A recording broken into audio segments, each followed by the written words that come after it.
नमस्कार दोस्तों, welcome to world affairs. मैं हूं प्रशांत धवन। नाउ हाल ही में आपने ये जो हेडलाइन है हर जगह देखी होगी, चाहे नेशनल मीडिया हो, इंटरनेशनल मीडिया हो, कि फ्रांस के पार्लियामेंट ने अप्रूव कर दिया है इस्लामिस्ट सेपरेटिज्म बिल।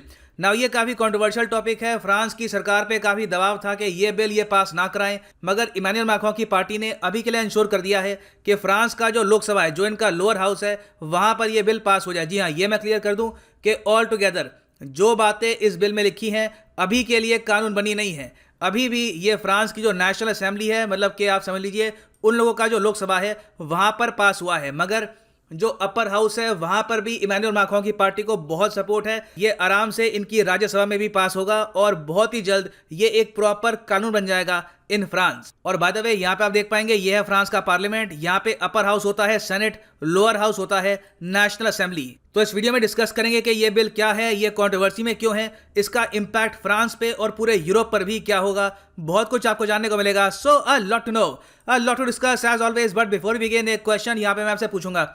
हाल ही में फ्रांस की डिफेंस कंपनी साफरान ने एक बहुत ही इंपॉर्टेंट एग्रीमेंट साइन किया है, इनमें से किसके साथ? हाई थ्रस्ट एरो इंजन्स को डेवलप करने के लिए डीआरडीओ, एचएएल, बीईएल या फिर इंडियन एयरफोर्स। कमेंट सेक्शन में करो आंसर। सही आंसर मैं आपको दूंगा वीडियो के एंड में। Now first of all, France map पे है कहां पर, ये मैं आपको दिखा देता हूं। यहां पे आप देखेंगे ये एशिया का मैप, ये है हमारा प्यारा भारत और यहां पे है फ्रांस।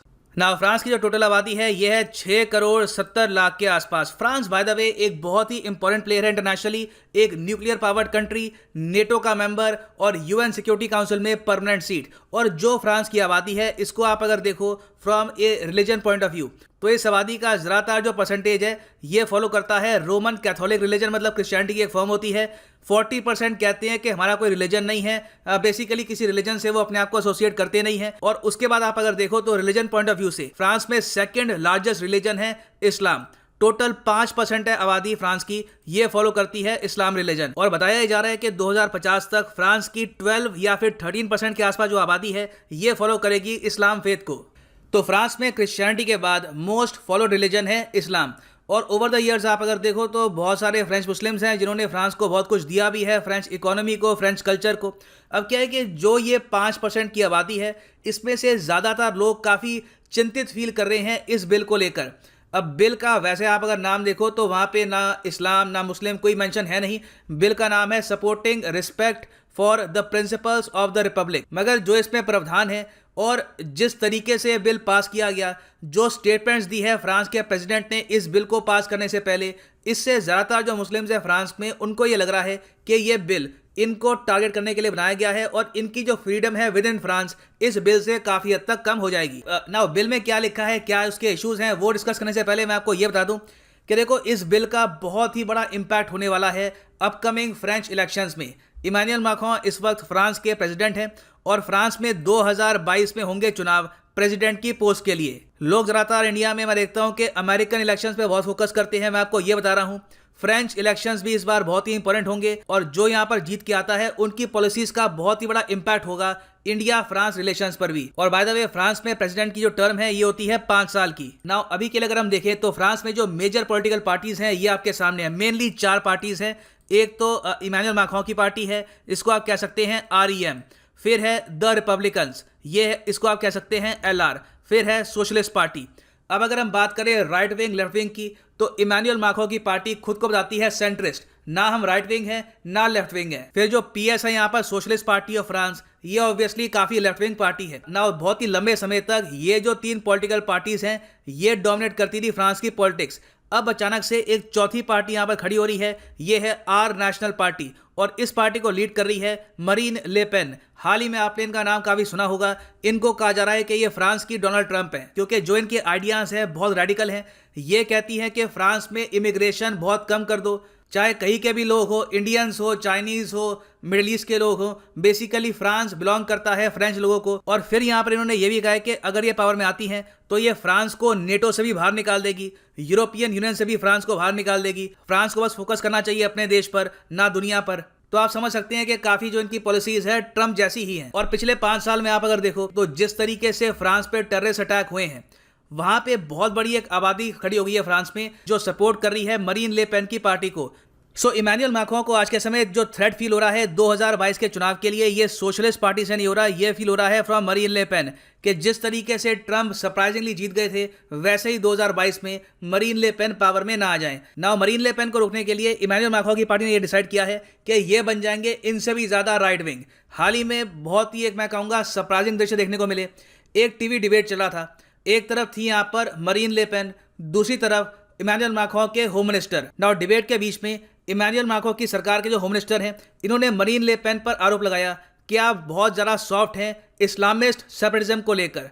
अब ये बात सुन के मरीन ले पेन भी चौंक गई, क्योंकि ये तो बिलोंग करती है फार राइट विंग को, और अब एक सेंट्रिस्ट पार्टी इनको कह रही है कि आप बहुत ज़्यादा सॉफ्ट हैं। तो इससे अब ये पता लग गया कि इमैनुअल मैक्रों का क्या टारगेट रहने वाला है 2022 में। ये एक राइट विंग अप्रोच के साथ री इलेक्ट होना चाहते हैं एज फ्रेंच प्रेसिडेंट, और इसलिए इन्होंने हाल ही में काफी सारी स्टेटमेंट्स भी दी हैं जहां पे इन्होंने टारगेट किया है एक पर्टिकुलर रिलीजन को, और ऑलमोस्ट आप कह सकते हैं कि मरीन ले पेन के जो सपोर्टर्स हैं उनको अपनी तरफ अट्रैक्ट करने की भी कोशिश करी है। अब फॉर एग्जांपल अक्टूबर 2, 2020 को इमैनुअल मैक्रों ने स्टेटमेंट दी थी कि हमको लड़ना होगा अगेंस्ट सेपरेटिज्म। हमारे देश में कई लोग हैं जो हमारे कंट्री के अगेंस्ट बोलते हैं, हमारे देश को तोड़ने की बात करते हैं। तो उन्होंने यहाँ पर यह कहा कि जो इस्लामिस्ट सेपरेटिज्म है इसके अगेंस्ट हमको एक्शन लेने होंगे, और साथ ही साथ ये भी बोल दिया, ये काफ़ी कॉन्ट्रोवर्शियल स्टेटमेंट थी, कि एक रिलीजन है एज ए होल वो आज के समय क्राइसिस में चल रहा है। और उसके पहले आप अगर देखो तो फ्रांस में जो प्रॉफेट मोहम्मद पर कैरिकेचर बने थे उनको भी सपोर्ट किया था इमैनुअल मैक्रों ने, ये कहकर कि ये फ्रांस का फ्रीडम ऑफ स्पीच है।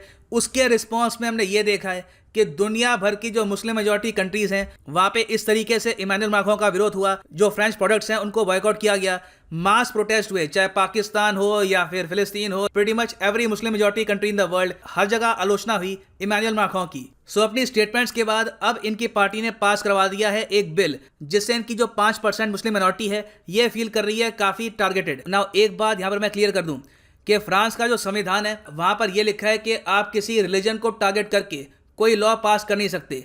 तो जो एक्चुअल लॉ है, जो यहाँ पर एक्ट्स आप कह सकते हैं जो बिल में है प्रपोज्ड एक्ट्स, वहाँ पर किसी भी रिलीजन का नाम नहीं लिखा हुआ। मगर सरप्राइजिंगली मैं आपको ये बता दूं कि जो इंट्रोडक्टरी टेक्स्ट है, मतलब कि जो एक्ट है उसके ऊपर एक टेक्स्ट होता है कि ये एक्ट्स किस बारे में है। उस इंट्रोडक्टरी टेक्स्ट में इन्होंने मेंशन किया है इस्लामिज्म के थ्रेट का। ये भी अपने आप में काफी कंट्रोवर्शियल है, और ना सिर्फ फ्रेंच मुस्लिम्स, इवन इंटरनेशनली भी बहुत सी कंट्रीज ने आलोचना करी है फ्रांस की इस पर्टिकुलर टेक्स्ट को लेकर। खैर आगे अगर हम पढ़े बिल्स को तो यहाँ पर बात की जा रही है ऑनलाइन हेट की। ये बिल इंश्योर करेंगे कि फ्रांस की सरकार के पास इतनी पावर हो कि अगर कोई आदमी रिलीजन के नाम पर ऑनलाइन हेट फैला रहा है तो उसको वो उसी वक्त डिटेन करेंगे। ये देखिए बहुत ही इंपॉर्टेंट है। सेम प्रॉब्लम हम आज के समय इंडिया में भी देख रहे हैं कि बहुत सारे ग्रुप्स हैं जो इंडिया के बाहर रहकर इंडिया के सोशल नेटवर्किंग इकोसिस्टम में इंटरफेरेंस करते हैं, यहाँ पर प्रोपेगेंडा फैलाते हैं, हेट फैलाते हैं। तो ये फ्रांस ने अभी के लिए तो कर दिया है कि इनके कंट्री में कोई ऑनलाइन हेट ना फैला पाए। फिर यहाँ पे उन्होंने ये कहा है कि पॉलीगैमी को हम टारगेट करेंगे, अगर एक से ज़्यादा बीवी है तो आपको फ्रेंच सिटीजनशिप नहीं मिल पाएगी। फिर एक काफ़ी कॉन्ट्रोवर्शियल प्रावधान यहाँ पर यह भी है कि हिजाब पर ऑलरेडी फ्रांस में काफ़ी रिस्ट्रिक्शन है, ये रिस्ट्रिक्शन और ज़रा बढ़ा दी जाएगी। ये यहाँ पर अब बात कर रहे हैं कि प्राइवेट और पब्लिक ऑफिसेज दोनों जगह हिजाब को किया जाएगा बैन। अब इसको किस तरीके से इम्प्लीमेंट करना है वो यहाँ पे जो इनकी डिस्ट्रिक्ट्स हैं उन पर भी डिपेंड करता है कि क्या ये यहाँ पर जो यूनिवर्सिटीज़ हैं, जो स्कूल्स हैं, वहाँ पर भी ये लागू करेंगे, किस फोर्स से लागू करेंगे। मगर अपनी तरफ से जो केंद्र सरकार है फ्रांस की, उन्होंने ये कानून पास करवा दिया है at least in the lower house. फिर और प्रावधान यहाँ पर यह भी है कि अगर कोई प्लेस ऑफ वर्शिप है किसी भी रिलीजन की, चाहे टेम्पल हो, सिनेगॉग हो, चर्च हो, मॉस्क हो, वहाँ पे अगर फ्रेंच अथॉरिटीज़ को लगता है कि यहाँ पे बात हो रही है सेपरेटिज्म की, फ्रांस को तोड़ने की, तो इमीडिएटली वो प्लेस ऑफ वर्शिप को ये कर सकते हैं क्लोज। और जो फॉरेन फंडिंग होती है प्लेसेस ऑफ वर्शिप की, इस पर भी ये रोक लगाएंगे। फिर हाल ही में ये भी देखा गया है कि फ्रांस की कुछ लोकेलिटीज़ में जो डॉक्टर्स हैं वो वर्जिनिटी सर्टिफिकेट्स भी देते हैं फीमेल्स को, तो जो ये प्रैक्टिस है इसको भी ये रोकेंगे। जो होम स्कूलिंग होती है उसको भी ये बैन करेंगे। कोशिश यहाँ पर ये होगी कि किसी भी रिलीजन का कोई भी बच्चा हो वो प्रॉपर स्कूल में जाए, जो मेन स्ट्रीम एजुकेशन है उससे वो जुड़े। और फिर यहाँ पे एक और लॉ भी है पैटी लॉ के नाम से।